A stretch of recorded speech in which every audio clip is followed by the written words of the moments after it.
Kamu pernah nggak sih punya tugas atau project yang sebenarnya cukup krusial dan penting dan nggak bisa diselesaikan dalam waktu singkat? Tapi kamu ngomong ke diri kamu sendiri, Gampang ini mah pengen 3 hari juga kelar. dan ya kamu cuman scrolling, dan scrolling. Oh no, deadline-nya udah mepet. Oke, ayo kita kerjain.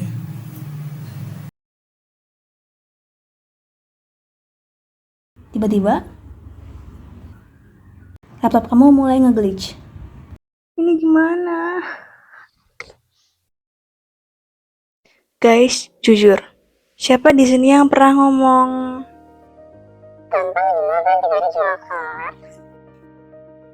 terus pada akhirnya kamu cuma berakhir nunda-nunda doang, scrolling TikTok, main game, dan sebagainya. Dan pas ngerjain, tada, kamu baru selesai waktu azan subuh, alias kamu gak tidur sama sekali buat ngerjain tugas itu. Dan akhirnya kamu nyesel dan bilang, aku janji gak bakal kayak gini lagi. Tapi nyatanya, minggu depan ngulangin siklus yang sama lagi. Oke guys, siklus tadi disebut planning fallacy. Mungkin teman-teman sebagian ada yang baru dengar istilah ini ya. Nah, maka dari itu aku mau jelasin sedikit tentang planning fallacy ini. Planning fallacy itu kecenderungan kognitif untuk meremehkan waktu, biaya, dan juga risiko yang dibutuhkan untuk menyelesaikan tugas, meskipun pengalaman masa lalu kita menunjukkan sebaliknya. So, planning fallacy itu simpelnya kebiasaan otak kita buat ngeremehin tugas. Kita sering banget overconfident, cuman mikirin best case-nya aja tanpa mikirin worst case sama sekali. Padahal, data semester lalu tuh nunjukin bahwa tugas itu tuh butuh lebih banyak waktu untuk dialokasikan. Dan anehnya, kita selalu optimis dan gak mikirin worst case sama sekali. Jujur, aku juga sering gitu guys. Aku tuh sering banget ngeremehin waktu buat belajar, buat ujian, atau ngerjain tugas tertentu.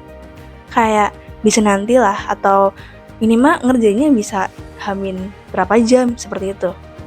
Tapi ujung-ujungnya, waktu di hari H ngerjain tuh, aku ngerasa berat banget dan nyesel kenapa nggak nyicil dari awal. Nah, dari situ aku mulai search jurnal dan artikel untuk mengetahui aku tuh kenapa sih sebenarnya, dan ada nggak sih tips buat keluar dari siklus ini? Dan ya, aku nemuin jurnal dan artikel yang sangat bagus untuk ini.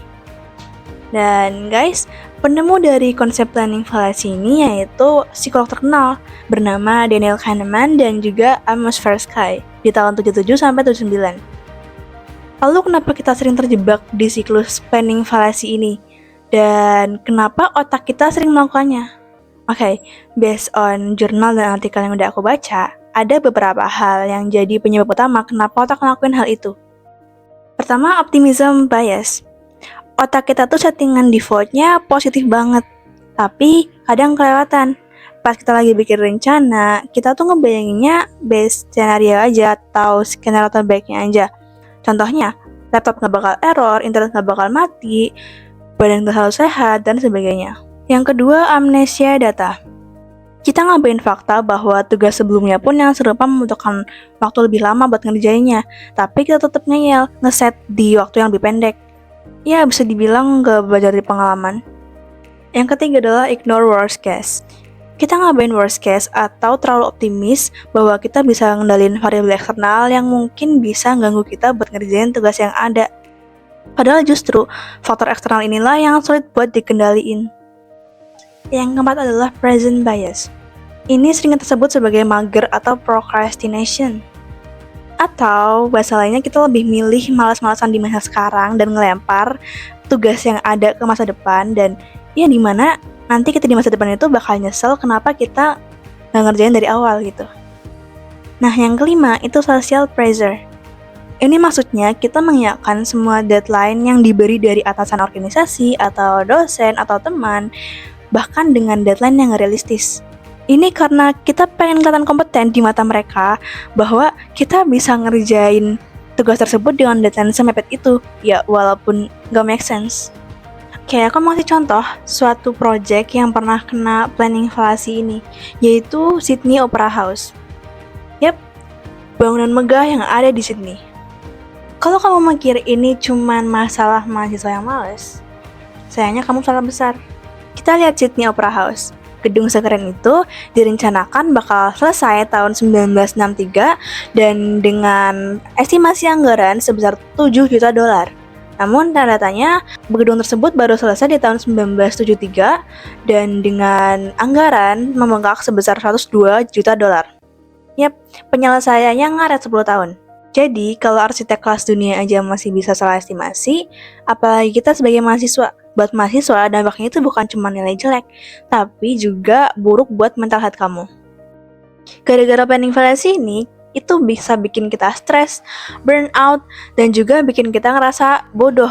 Padahal di sini yang salah bukan otak kamu, tapi gimana cara kamu merencanakan sesuatu. Terus gimana cara kita keluar dari siklus ini? Apa solusinya? Oke, di sini ada 3 strategi simple yang bisa kamu pakai detik ini juga buat mengatasin planning fallacy ini. Yang pertama, gunakan data instead of feeling. Jangan pakai feeling buat nentuin deadline. Mulai pakai data historis aja karena lebih akurat. Contohnya, dulu kerjain makalah berapa hari? Mulai dari riset awal sampai finishingnya. Kalau ternyata butuh 5 hari, kamu jangan targetin 2 hari selesai. Lalu, lihat juga rata-rata orang lain dalam mengerjakan tugas yang serupa, serta tambahkan buffer time. Semisal, tambahkan 20% buat waktu cadangan untuk kondisi eksternal yang nggak bisa kita kendaliin, kayak misal ada laptopnya rusak atau kita tiba-tiba sakit dan sebagainya. Kedua, micro productivity.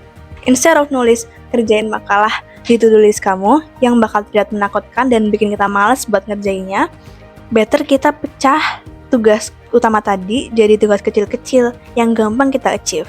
Contohnya, daripada nulis ngerjain makalah, kita pecah jadi buka laptop, lalu siapin lembar pengerjaannya, lalu cari referensi jurnal, baca abstrak, dan sebagainya. Kalian ngerasa nggak sih guys, kalau misal kita nyoret satu tugas yang ada di to-do list tuh kayak kita tuh ngerasanya kayak achieve something, dan ini tuh kayak bikin kita merasa berhasil berprogres daripada kita nge-stuck nggak ngerjain kalau misal tugasnya cuman bikin makalah gitu aja. Dan hal tersebut tuh bakal ngasih dopamin ke otak kita yang bikin kita mau ngerjain lagi dan lagi.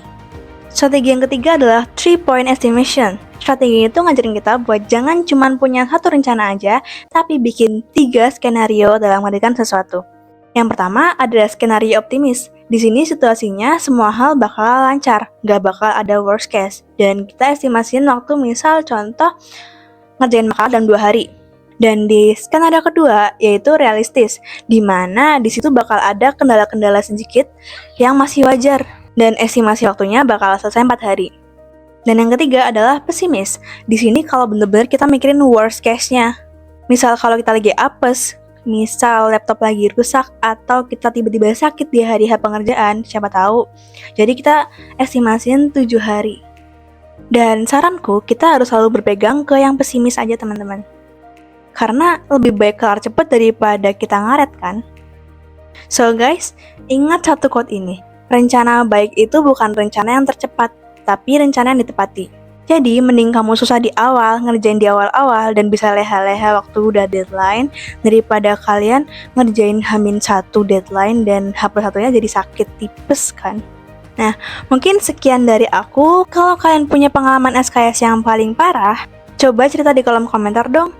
Jangan lupa like, share, terutama ke teman-teman yang suka ngaret, dan subscribe buat konten-konten di self-development lainnya ya teman-teman. See ya in the next video, bye-bye!